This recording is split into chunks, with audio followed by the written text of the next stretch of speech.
research and development of small and modular nuclear reactors.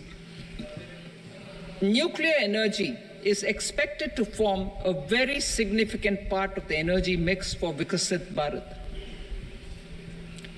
Towards that pursuit, our government will partner with the private sector for 1. Setting up Bharat Small Reactors, 2. Research and development of Bharat Small Modular Reactor, and 3. Research and development of newer technologies for nuclear energy. The R&D funding announced in the interim budget will be made available for this sector also. Advanced ultra supercritical thermal power plants. The development of indigenous technology for advanced ultra supercritical thermal power plants with much higher efficiency has been completed. A joint venture between NTPC and BHEL will set up a full-scale 800 megawatt commercial plant using AUSC technology. The government will provide the required fiscal support. Moving forward, development of indigenous capacity for the production of high-grade steel and other advanced metallurgy materials for these plants will result in strong spin-off benefits for the economy. Roadmap for hard-to-abate industries. A roadmap for moving the hard-to-abate industries from energy efficiency targets to emission targets will be formulated. Appropriate regulations for transition of these industries from the current perform, achieve, and trade mode to Indian carbon market mode will be put in place. Support to traditional micro and small industries. An investment-grade energy audit of traditional micro and small industries in 60 clusters, including brass and ceramic, will be facilitated. Financial support will be provided for shifting them to cleaner forms of energy and implementation of energy efficiency measures. The scheme will be replicated in another 100 clusters in the next phase. Priority 7, infrastructure investment by central government. Significant investment the central government has made over the years in building and improving infrastructure has had a strong multiplier effect on the economy. We will endeavor to maintain strong fiscal support for infrastructure over the next 5 years in conjunction with imperatives of other priorities and fiscal consolidation.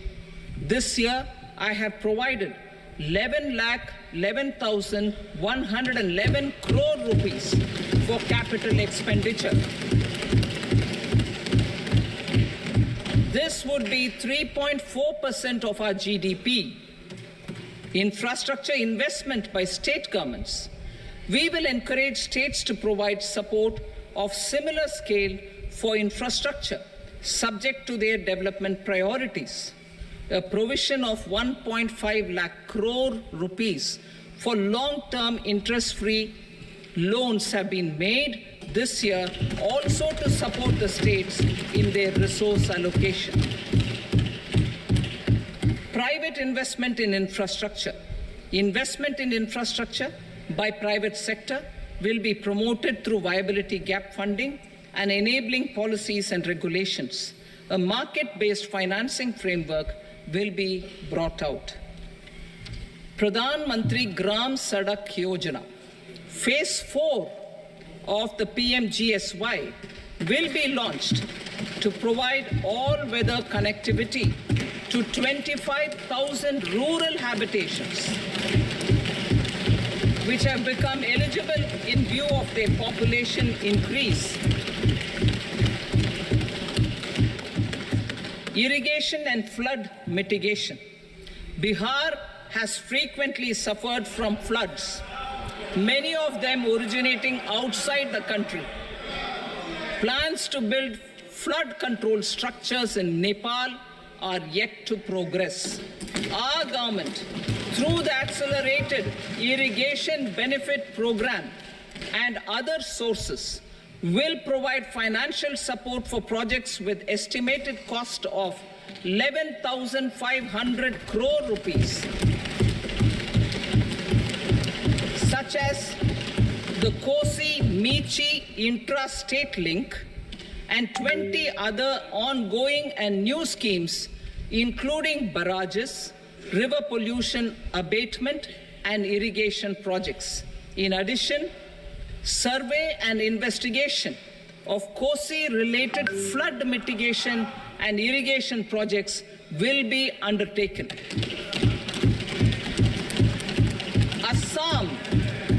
Assam grapples with floods every year by the Brahmaputra River and its tributaries originating outside India. We will provide assistance to Assam for flood management and related projects.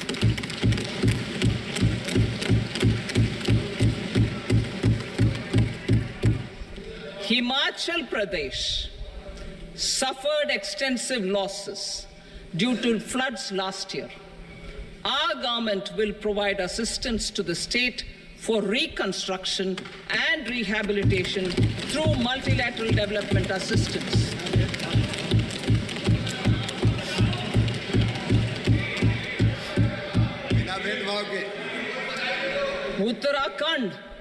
Uttarakhand too suffered losses due to cloudbursts and massive landslides.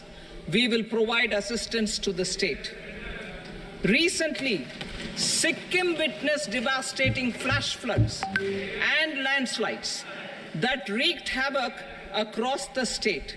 Our government will provide assistance to the state. Tourism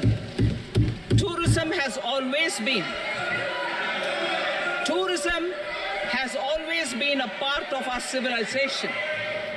Our efforts in positioning India as a global tourist destination will also create jobs, stimulate investments, and unlock economic opportunities for other sectors.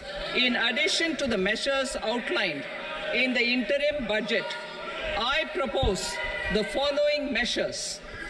Vishnupad Temple at Gaya and Mahabodhi Temple at Bodh Gaya in Bihar are of immense spiritual significance. Comprehensive development of Vishnupad Temple Corridor and Mahabodhi Temple Corridor will be supported, modeled on the successful Kashi Vishwanath Temple Corridor to transform them into world-class pilgrim and tourist destinations. Rajgir holds immense religious significance for Hindus, Buddhists, and Jains. The 20th Tirthankara Muniswarata Temple in the Jain temple complex is ancient. The Saptarishi, or the 7 hot springs, form a warm water Brahmkund that is sacred. A comprehensive development initiative for Rajgir will be undertaken. Our government will support the development of Nalanda as a tourist center, besides reviving Nalanda University to its glorious stature. Odisha's scenic beauty, temples, monuments, craftsmanship, wildlife sanctuaries, natural landscapes, and pristine beaches make it an ultimate tourism destination. Our government will provide assistance for their development to Odisha as well. Priority 8, innovation, research, and development. We will operationalize the Anusandhan National Research Fund for basic research and prototype development. Further, we will set up a mechanism for spurring private sector-driven research and innovation at commercial scale with a financing pool of 1 lakh crore rupees in line with the announcement in the interim budget. Space economy. With our continued emphasis on expanding the space economy by 5 times in the next 10 years, a venture capital fund of 1,000 crore rupees will be set up. Priority 9, next generation reforms. Economic policy framework. We will formulate an economic policy framework to delineate the overarching approach to economic development and set the scope of the next generation of reforms for facilitating employment opportunities and sustaining high growth. Our government will initiate and incentivize reforms for 1. Improving productivity of factors of production, and 2. Facilitating markets and sectors to become more efficient. These reforms will cover all factors of production, namely land, labor, capital, and entrepreneurship, and technology as an enabler of improving total factor productivity and bridging inequality. Effective implementation of several of these reforms requires collaboration between the center and the states and building consensus as development of the country lies in development of the states. For promoting competitive federalism and incentivizing states for faster implementation of reforms, I propose to earmark a significant part of the 50-year interest-free loan.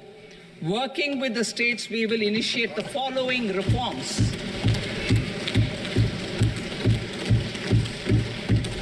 Land-related reforms and actions, both in the rural and urban areas, will cover land administration, will cover 1. Land administration, planning and management, and 2. Urban planning usage and building bylaws. These will be incentivized for completion within the next 3 years through appropriate fiscal support. Rural land-related actions. Rural land-related actions will include 1. Assignment of unique land parcel identification number, UL PIN, or Bhu Aadhaar for all lands. 2. Digitization of cadastral maps. 3. Survey of subdivisions, survey of map subdivisions as per current ownership. 4. Establishment of land registry. And 5. Linking to the farmers registry. These actions will also facilitate credit flow and other agricultural services. Urban land-related actions. Land records in urban areas will be digitized with GIS mapping. An IT-based system for property record administration, updating, and tax administration will be established. These will also facilitate improving the financial position of urban local bodies. Labor-related reforms. Services to labor. Our government will facilitate the provision of a wide array of services to labor, including those for employment and skilling. A comprehensive integration of eShram portal with other portals will facilitate such one-stop solution. Open architecture databases for the rapidly changing labor market, skill requirements, and available job roles, and a mechanism to connect job aspirants with potential employers and skill providers will be covered in these services. Shram Suvidha and Samadhan portal. Shram Suvidha and Samadhan portal will be revamped to enhance ease of compliance for industry and trade. Capital and entrepreneurship related reforms, financial sector vision and strategy. For meeting financing needs of the economy, our government will bring out a financial sector vision and strategy document to prepare the sector in terms of size, capacity, and skills. This will set the agenda for the next 5 years and guide the work of the government, regulators, financial institutions, and market participants. Taxonomy for climate finance. We will develop taxonomy for climate finance for enhancing the availability of capital for climate adaptation and mitigation. This will support achievement of the country's climate commitments and green transition. Variable capital company structure. We will seek the required legislative approval for providing an efficient and flexible mode for financing leasing of aircrafts and ships and pooled funds of private equity through a variable company structure. Foreign direct investments and overseas investment. The rules and regulations for foreign direct investment and overseas investments will be simplified to 1. Facilitate foreign direct investments, 2. Nudge prioritization, and 3. Promote opportunities for using Indian rupee as a currency for overseas investment. NPS Vatsalya. NPS Vatsalya, a plan for contribution by parents and guardians for minors, will be started. On attaining the age of majority, the plan can be converted seamlessly into a normal NPS account. Use of technology. We have successfully used technology for improving productivity and bridging inequality in our economy during the past 10 years. Public investment in digital infrastructure and innovations by the private sector have helped in improving access of all citizens, particularly the common people, to market resources, education, health and services. We will step up adoption of technology towards digitalization of the economy. Ease of doing business. For enhancing ease of doing business, we are already working on the Jan Vishwas Bill 2.0. Further, states will be incentivized for implementation of the business reforms, action plans, and digitalization. Data and statistics. For improving data governance, collection, processing and management of data and statistics, different sectoral databases, including those established under the Digital India Mission, will be utilized with active use of technology tools. New pension scheme. The committee to review the NPS has made considerable progress in its work. I am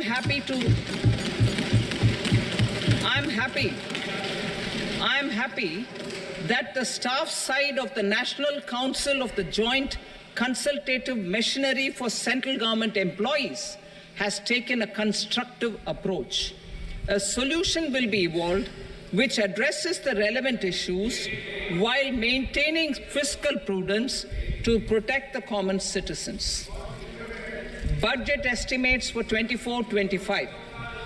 For the year 24-25, total receipts other than borrowings and the total expenditure are estimated at 32.07 lakh crore rupees and 48.21 lakh crore rupees respectively.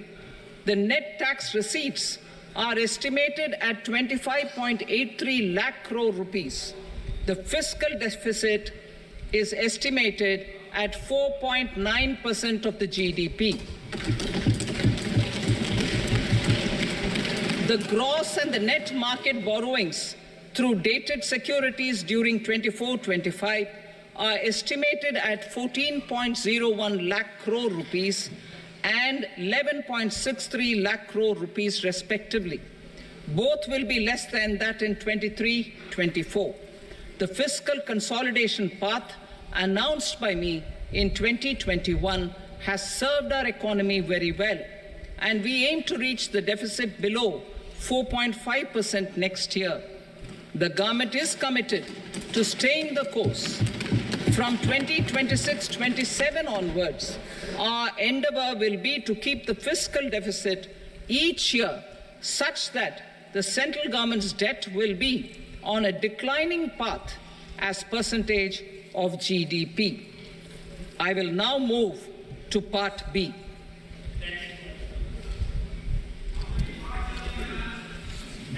Indirect taxes. Sir, I start with GST.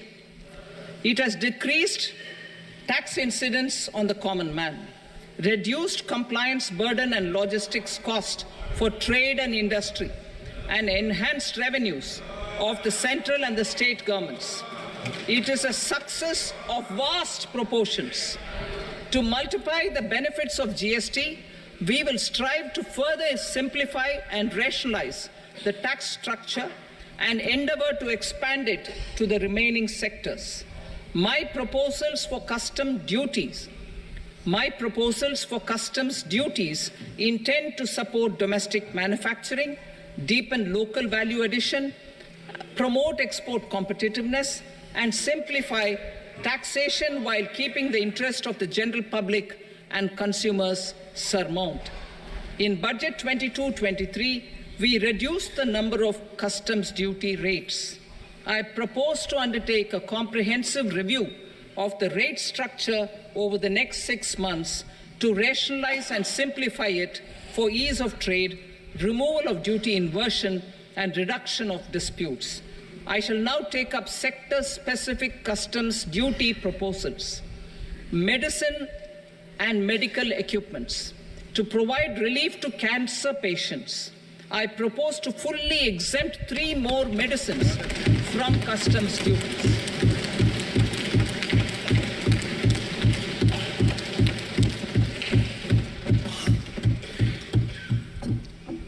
I also propose changes in the BCD on X-ray tubes and flat panel detectors for use in medical X-ray machines under the phased manufacturing program so as to synchronize them with the domestic capacity addition. Mobile phone and related parts. With a 3-fold increase in domestic production and almost a 100-fold jump in exports of mobile phones over the last 6 years, the Indian mobile industry has matured. In the interest of consumers, I now propose to reduce the BCD on mobile phone, mobile PCBA, and mobile charger to 15%. Critical minerals. Minerals such as lithium, copper, cobalt, and rare earth elements are critical for sectors like nuclear energy, renewable energy, space, defense, telecommunications, and high-tech electronics. I propose to fully exempt customs duties on 25 critical minerals and reduce BCD on 2 of them. This will provide a major fillip to the processing and refining of such minerals and help secure their availability for these strategic and important sectors. Solar energy. Energy transition is critical in the fight against climate change. To support energy transition, I propose to expand the list of exempted capital goods for use in the manufacture of solar cells and panels in the country. Further, in view of sufficient domestic manufacturing capacity of solar gas, glass, and tinned copper interconnect, I propose not to extend the exemption of custom duties provided to them. Marine products. India's seafood exports in the last financial year touched an all-time high of more than 60,000 crores of rupees. Frozen shrimp accounted for about 2/3 of these exports. To enhance their competitiveness, I propose to reduce BCD on certain broodstock, polychaete worms, shrimp, and fish feed to 5%. I also propose to exempt customs duty on various inputs for manufacture of shrimp and fish feed, leather and textile. Similarly, to enhance the competitiveness of exports in the leather and textile sectors, I propose to reduce BCD on real down-filling material from duck or goose. I am also making additions to the list of exempted goods for manufacture of leather and textile garments, footwear, and other leather articles for export. To rectify inversion in duty, I propose to reduce BCD subject to conditions on methylene diphenyl diisocyanate, MDI, for manufacture of spandex yarn from 7.5 to 5%. Furthermore, the export duty structure on raw hides, skin, and leather is proposed to be simplified and rationalized. Precious metals.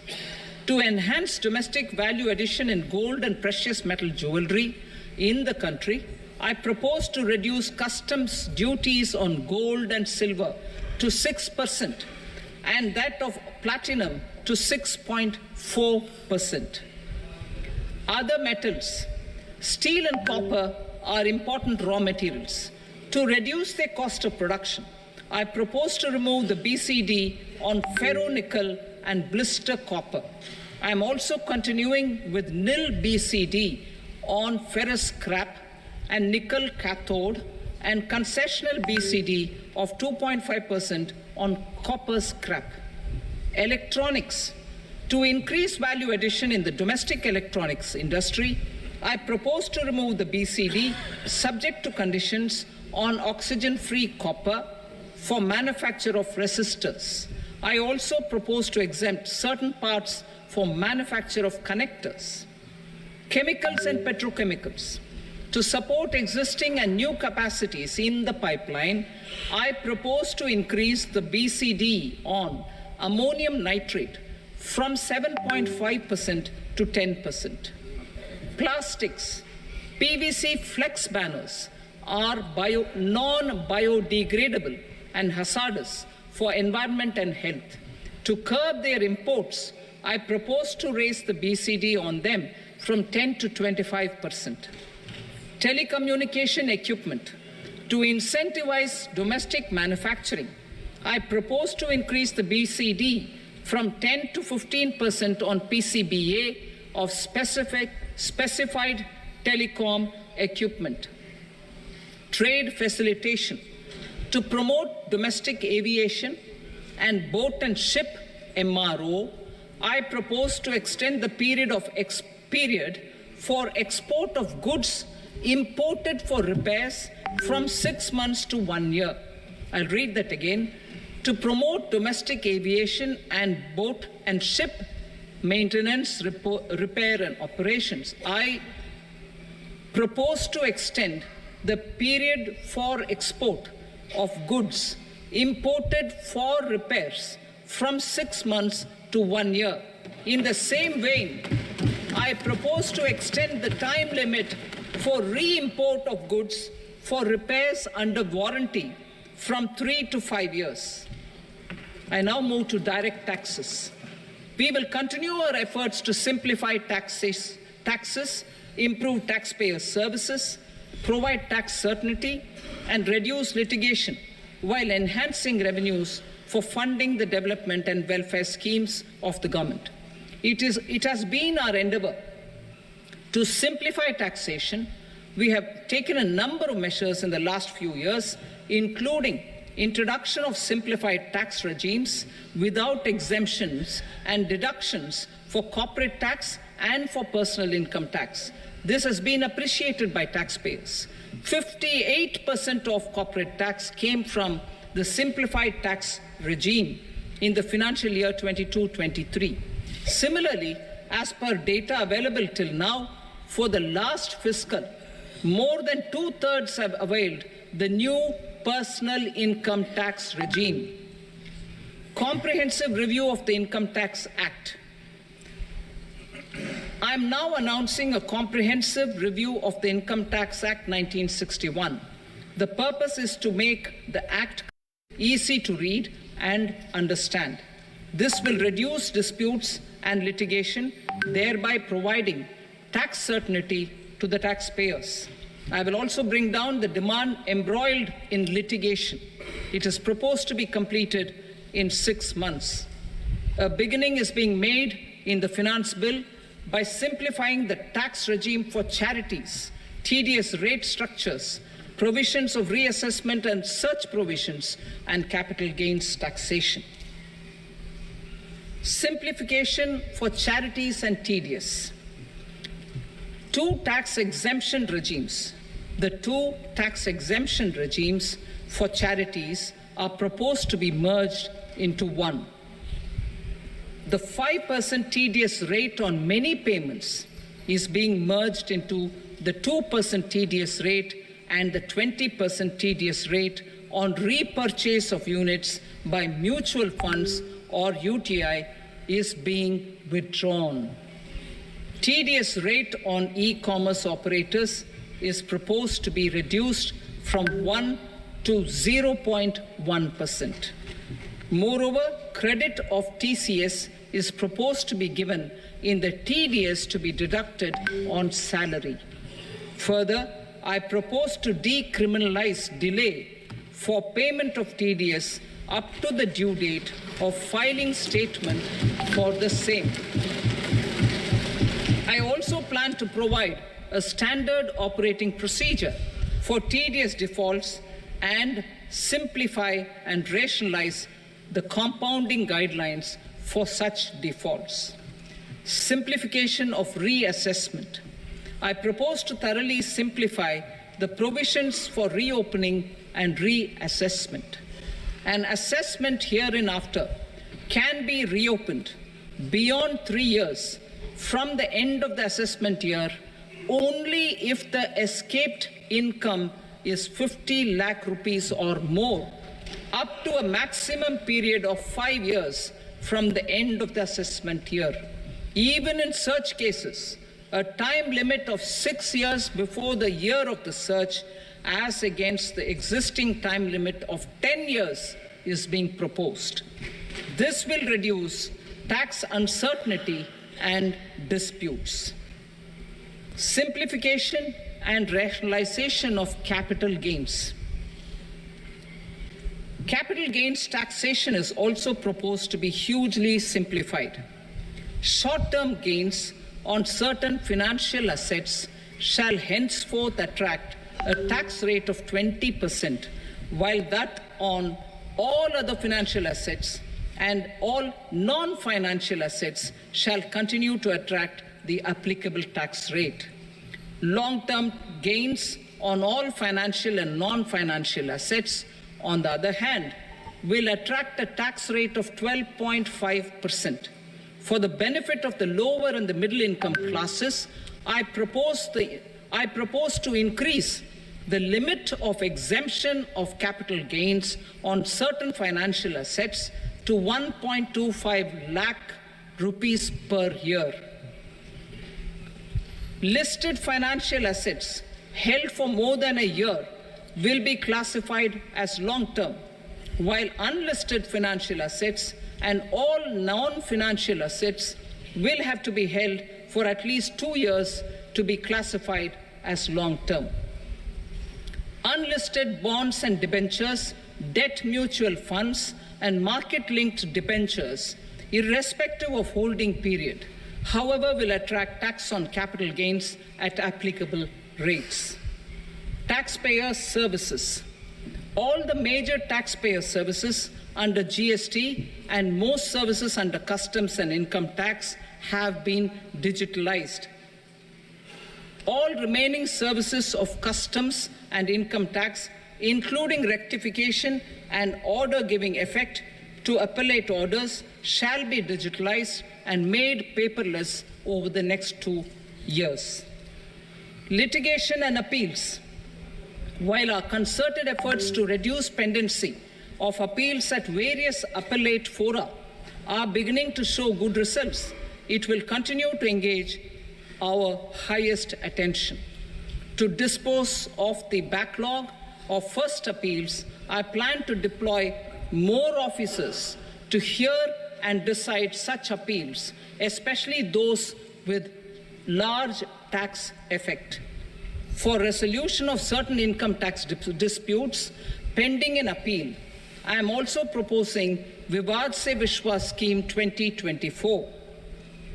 Further, I propose to increase monetary limits for filing appeals related to direct taxes, excise and service tax in the tax tribunals, high courts and Supreme Court to 60 lakh rupees, 2 crore rupees and 5 crore respectively, with a view to reduce litigation and provide certainty in international taxation. We will expand the scope of safe harbor rules and make them more attractive. We will also streamline the transfer pricing assessment procedure. Employment and investment. I have a few proposals to promote investment and foster employment. First of all, to bolster the Indian startup ecosystem, boost the entrepreneurial spirit, and to support innovation, I propose to abolish the so-called angel tax for all classes of investors. Second, there is tremendous potential for cruise tourism in India. To give a fillip to this employment-generating industry, I am proposing a simpler tax regime for foreign shipping companies operating domestic cruises in the country. Third, India is a world leader in the diamond cutting and polishing industry, which employs a large number of skilled workers. To further promote the development of this sector, we would provide for safe harbor rates for foreign mining companies selling raw diamonds in the country. Fourth, to attract foreign capital for our development needs, I propose to reduce the corporate tax rate on foreign companies from 40 to 35%. Deepening the tax base. I have a couple of proposals for deepening the tax base. First, security transaction tax on futures and options of securities is proposed to be increased to 0.02% and 0.1% respectively. Second, for reasons of equity, I propose to tax income received on buyback of shares in the hands of recipients. Other proposals. To improve social security benefits, deduction of expenditure by employers towards NPS is proposed to be increased from 10 to 14% of the employee's salary. Similarly, deduction of this expenditure up to 14% of salary from the income of employees in private sector, public sector banks and undertakings opting for the new tax regime is proposed to be provided. Indian professionals working in multinationals get ESOPs and invest in social security schemes and other movable assets abroad. Non-reporting of such small foreign assets has penal consequences under the Black Money Act. Such non-reporting of movable assets up to 20 lakh rupees is proposed to be depenalized. Other major proposals in the finance bill relate to withdrawal of equalization levy of 2%, expansion of tax benefits to certain funds and entities in IFSCs, and immunity from penalty and prosecution to Benamidar on full and true disclosure so as to improve conviction under the Benami Transaction Prohibition Act 1988. Personal income tax. Coming to personal income tax rates, I have two announcements to make for those opting for the new tax regime. First, the standard deduction for salaried employees is proposed to be increased from 50,000 to 75,000 rupees.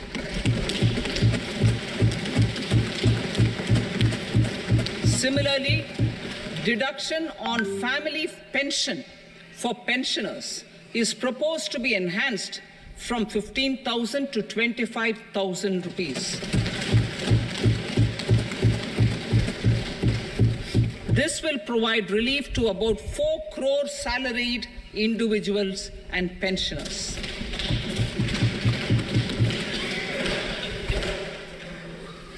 Second, in the new tax regime, the tax rate structure is proposed to be revised as follows: 0 to 3 lakh rupees, nil; 3 to 7 lakh rupees, 5%; 7 to 10 lakh rupees, 10%; 10 to 12 lakh rupees, 15%; 12 to 15 lakh rupees, 20%; and above 15 lakh rupees, 30%.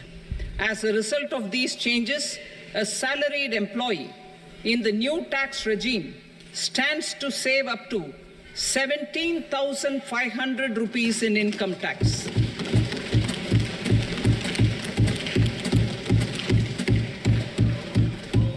Apart from these, I am also making some other changes as given in the annexure. As a result of these proposals, revenue of about 37,000 crore, that is 29,000 crore in direct taxes and 8,000 crore in indirect taxes, will be foregone, while revenue of about 30,000 crore rupees will be additionally mobilized. Thus, the total revenue foregone is about 7,000 crores annually. Mr. Speaker, sir, with this, I commend the budget to this august House. Jai Hind.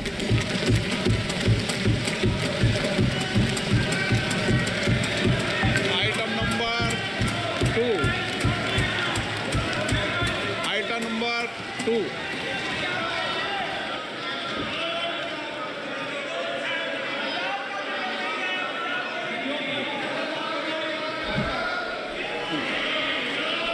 Sir, with your permission, I rise to lay on the table the following statements under Section 3 of the Fiscal Responsibility and Budget Management, FRBM Act 2003, Medium-Term Fiscal Policy cum Fiscal Policy Strategy Statement, and Macroeconomic Framework Statement. Item number 3. Sir, with your permission, I rise to move for leave to introduce the Finance Number 2 Bill 2024. प्रश्न ये कि विधेयक को पुनर्स्थापित करने की अनुमति प्रदान की जाए। जो सदस्य इसके पक्ष में हाँ कहें, जो सदस्य विरोध में ना कहें।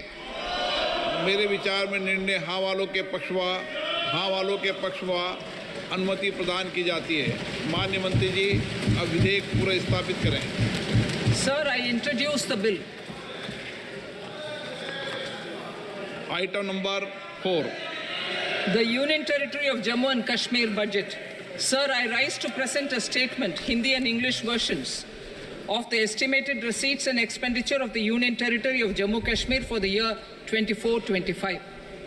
सभा की कार्रवाई कल बुधवार दिनांक 24 जुलाई 2024 को प्राप्त 11 बजे तक के लिए स्थगित की जाती है।